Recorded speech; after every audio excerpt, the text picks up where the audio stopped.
नमस्कार, आपल्या चॅनलवरती सर्वांचं मनापासून स्वागत। तर आज आपण हिरव्या टोमॅटोची चटणी बनवत आहोत। चला तर मग रेसिपीला सुरुवात करूया।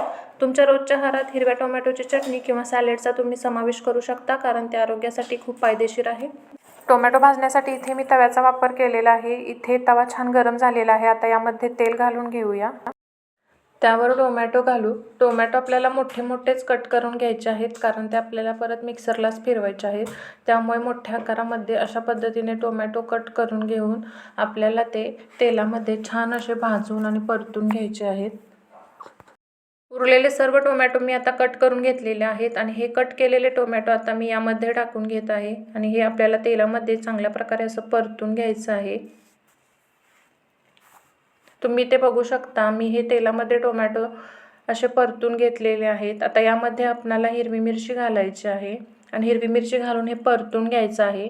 सोबतच लसूण घालायचं आहे आणि भाजलेले शेंगदाणे घालायचे आहेत आणि हे आपल्याला परतून घ्यायचं आहे।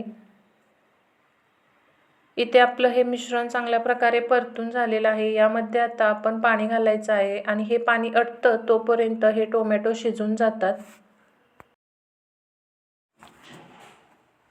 हे मिश्रण छान असं आता भाजलेलं आहे। यामध्ये आता आपण भाजलेले तीळ घालायचे आहेत, चवीनुसार मीठ घालायचं आहे आणि अर्धी वाटी चिरलेली कोथिंबीर घालायची आहे आणि ती चांगली अशी परतून घ्यायची आहे।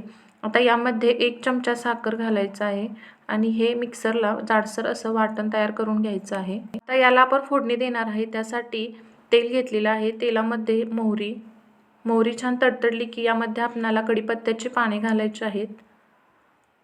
पाने ही छान आता अशी तडतडलेली आहेत। यामध्ये आता आपण बारीक चिरलेला लसूण घालून घेणार आहोत आणि लसूण लालसर होईपर्यंत परतून घेणार आहोत। लसूण छान असा लालसर होत आहे। आता यामध्ये आपण थोडासा हिंग घालणार आहोत आणि फोडणी छान अशी तडतडलेली आहे। आता ही फोडणी आता आपण या चटणीवरती ओतून घेणार आहे आणि छान अशी खमंग आपली हिरव्या टोमॅटोची चटणी तयार झालेली आहे। तर तुम्ही दररोजच्या जेवणासाठी ही हिरव्या टोमॅटोची चटणी नक्कीच बनवून पहा आणि आवडली असेल तर कमेंट करून नक्की सांगा। तुम्हाला माझ्या रेसिपी कशी वाटतात हेही कमेंट करून नक्की सांगा आणि चॅनल सबस्क्राईब केलं नसेल तर चॅनल सबस्क्राईब करून बाजूची बेल घंटा नक्की क्लिक करा। चला तर मग भेटूया एका नवीन रेसिपीसोबत। धन्यवाद।